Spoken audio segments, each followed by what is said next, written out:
Hello, welcome. Yeah, pleasure to meet you, sir. You too, you too. To begin, can you tell me your full name? So my full name is Sanko. Say again? Sanko. Sanko. Sanko. Nice to meet you. Yeah, pleasure to meet you too. Tell me, are you working or studying right now? So I'm currently an international student in Seneca College, and I currently finished the a second semester, which is the second year in Seneca College.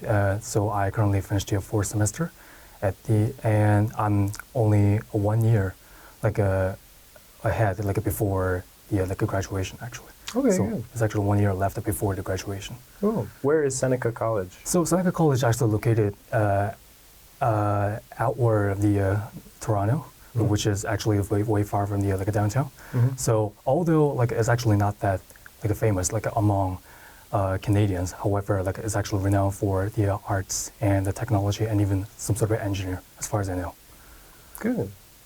And do you enjoy studying? So far, I don't think my major is not bad since I'm currently majoring in graphic design. However, I've currently found some sort of another purpose for my life. So I don't think the college is actually the end game for the life. So therefore, I'm currently working on finding something else other than graphic design because there are a lot of opportunities out there in Canada. So, yeah.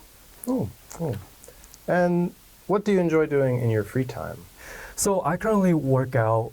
So I usually work out 5 times a week, and whenever I have a free time. And other than that, I'm just looking forward to side hustles, how to make money. And since I'm currently on vacations, before I actually get into the college, I need to make some sort of money for the rent and any other living expenses while I live in Canada. So that's what I'm working on while I'm in South Korea. Sure. A couple of questions about your hometown. So what is your hometown? So my hometown is pretty ambiguous since my mother didn't clarify where I was actually born. But approximately I speculated as a Seoul. And my hometown was actually a little bit way far from the downtown. So I grew up with my father and my mother and my one elder brother and my younger sister, who is 1 year younger than me. So my childhood was actually pretty good. And so when I was a kid, I was actually unusual, unlike the others. So my mother thought I needed some sort of a special treatment in terms of the Korean language.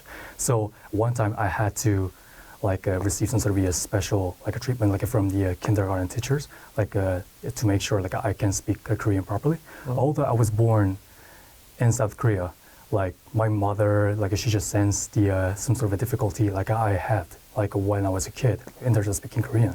So that's why she felt I needed some sort of a special treatment. Sure. What's one thing that you like about your hometown?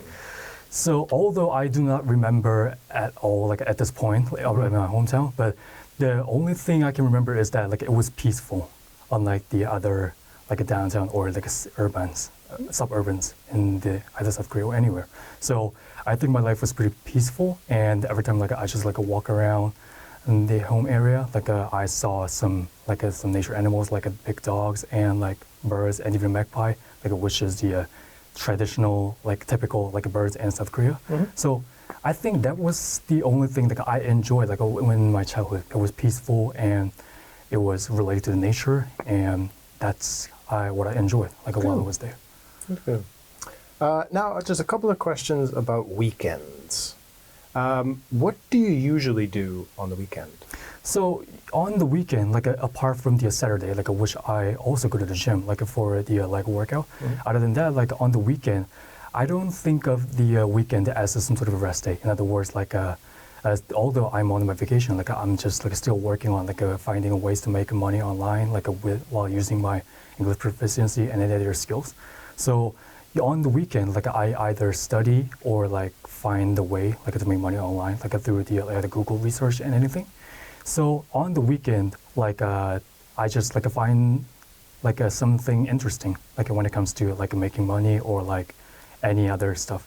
So, and another interesting thing I do during the weekend is since I'm actually so interested in like North American culture. Like what I usually do is just like watching some English videos like often. So that's what I usually do like during the free time, because like what I realized that like before I went to Canada before studying abroad is that I need to be familiar with their culture first, like before I actually learn the language. So as a habit, like I just determined to like make myself familiar with the North American culture, and this just became my life habit. And I'm just watching either Netflix or a YouTube video every day. That's what I usually do. Cool. A slightly more specific question. Did you do anything special last weekend? So the last weekend was actually a very significant moment for me. I just came to the realization like I just shouldn't like procrastinate like everything.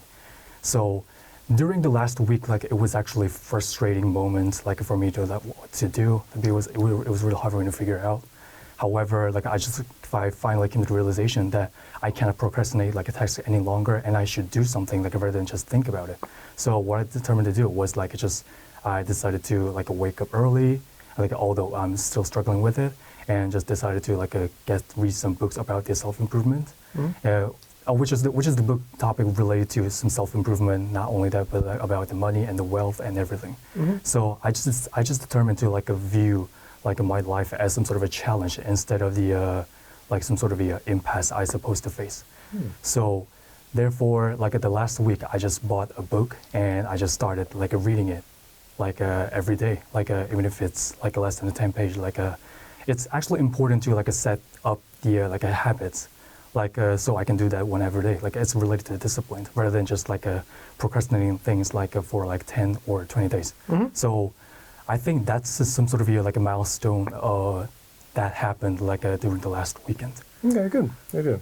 And final question for this part. What will you do next weekend? So what would I do the next weekend is actually a very important question. So although the future is undetermined, however, like as long as I don't get distracted, like by the temptations, like what I meant by that is just like some sort of a partying or like a drinking or etc.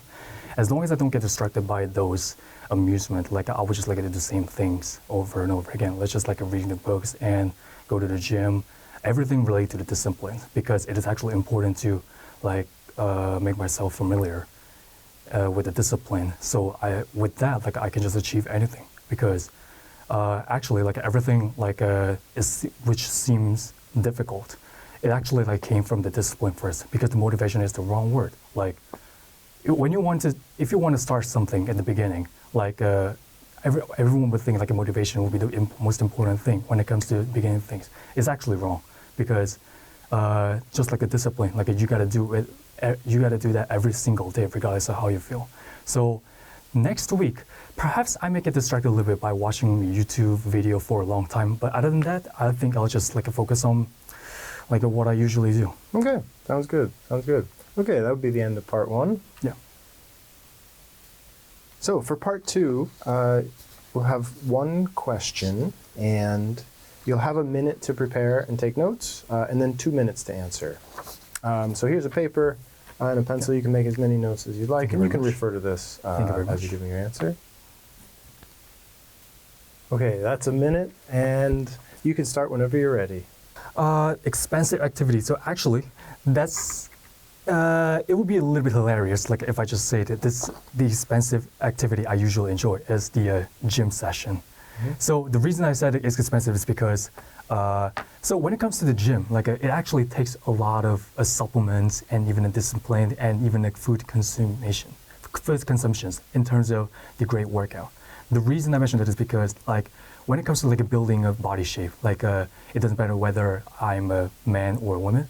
So it actually takes the discipline, first of all, like which is consistency, and secondly, if as a man, if you want to like gain the muscle mass, it actually requires the protein powder and just like a bunch of like supplements, like protein powder and even creatine, like which is the pharmaceutical supplements. And lastly, you have to consume a lot of foods like to gain the muscle, because just because like you work out, it doesn't mean like you will gain muscles like every single day. In other words, like you need like proper recovery, first of all, and a proper amount of food calories. And lastly, although I wouldn't recommend like purchasing a bunch of expensive supplements, but at least supplements that cost like less than $100, which is probably like which is probably less expensive than like others. However, like the reason I mentioned that like which is expensive is because like it actually costs a lot to consume a lot of foods and a lot of supplements, and even like going to the gym. Like first of all, like it takes like a gym membership, and it also like it takes like foods like and even protein supplements, and combined all of those prices, like it's actually really expensive than I thought. Okay, that's 2 minutes there. Nicely done, thank you. And now we can move on to part 3, the final part. So just a few questions to go into this topic more. What kind of expensive things do people like to buy? What kind of expensive thing? So most people usually focused on like what they would like to get. So like they actually focused on their desire. So like depending on like what they want, so the price actually differs. So for instance, like so some would actually focus on the like a price itself and the value of the product. And so like they would want to like they would like to buy the expensive clothes and other fancy stuff, like include like a Gucci bags or whatever. But the expensive stuff, I would say, like although I shouldn't generalize everyone, I would say in general like expensive clothes and even like expensive like goods like that we can find like everywhere, like through online and even in person. So I think that's the thing like people would like to get like in general. The reason is because like people would like to show off like their wealth and their capability to get this thing. So whether whether they can afford it or not, like they usually would like to like brag about their wealth and their like capability like to get this thing. I think that's the reason like people focused on like purchasing like expensive clothes and even materials. And secondly, people also concentrate on the trend, like what they know and what is the popular the most. So people would like to buy like which is the most popular and which is also the most expensive. But the reason like they focused on both is because like just because something is expensive, that as long as no one, I mean unless anyone recognizes that, like it doesn't have any value, does it? So therefore, I think that is the reason like they just focused on both the trend and the price itself. Good. So that's the way like they can just brag about like their status. Good. Very good. Very good. What are the advantages and disadvantages about being rich? So that's actually also the very good question. So they of course like the rich has like both. The rich people have both disadvantage and advantage, of course. So for the advantage, like most people will think like they have money so they can actually get everything. But the thing is, like I think from what I think, the rich people's advantage is like throughout their discipline and hard work, they finally achieve like something like the great like in throughout their life. So the greatest advantage of the rich people is they witness the generational wealth that they created, and they are no longer dependent on the location or even the time or even the finance. So in other words, like they don't need to like depend on their boss like for the salary, and their income is not dependent on the certain location. And lastly, like they do not need to worry about the time spending. In other words, like they just don't need to like work for like a 9-to-5 jobs like for their bosses. So they have like plenty of times like to enjoy the lesser freedom. However, the disadvantage of the rich, I think the main disadvantage of being a rich is they're on the status like a way they can just like screw things up all of a sudden. In other words, like their status is not always stable. Just because someone got rich, once they give themselves in the temptation, once they just like stop like working hard, like once they just like procrastinate everything, that's when they just turn into poor. Because the rich doesn't come from lucky; they come from the disciplined and the hardworking folks. So the disadvantage of the rich people, I would say, is just their decision, like they're coming from the emotion, determines everything. Therefore, they need to be thorough in terms of like making the decision. Okay. Very good. And a final question. Why are some sports expensive? And are expensive sports for everybody? So the main reason is because, like, depending on what sports like they're playing, like they require a certain equipment, which is going to be a little bit expensive, like than everyone's expectation, like such as like a hockey or maybe even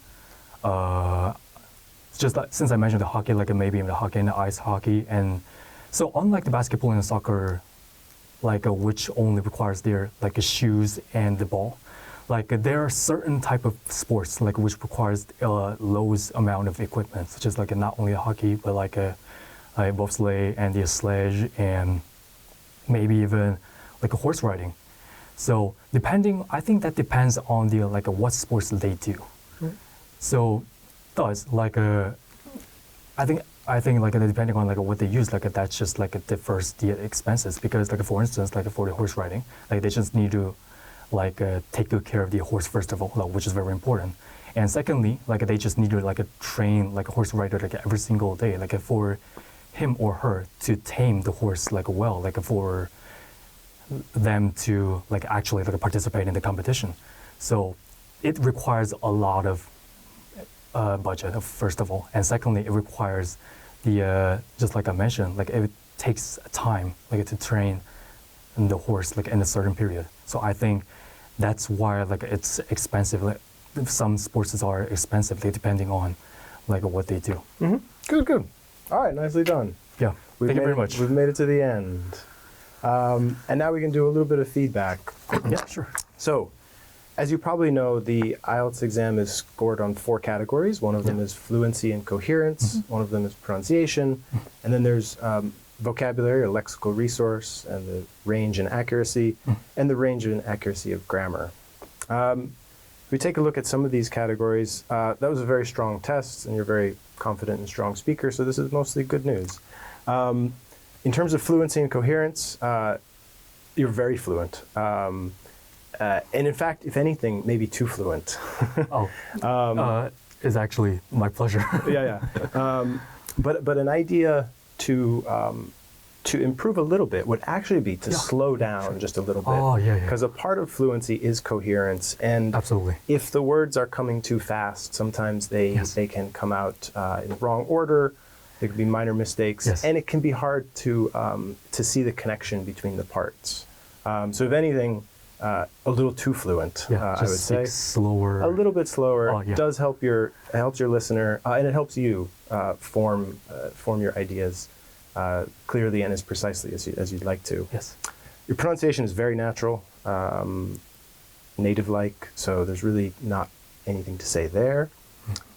There's a lot of good vocabulary throughout, lots of excellent words, renowned, side hustles, an impasse. These are all very good words from part 1. And in part 3, there were good answers as well. It's about gender roles and adhering to things, or adhering to a standard.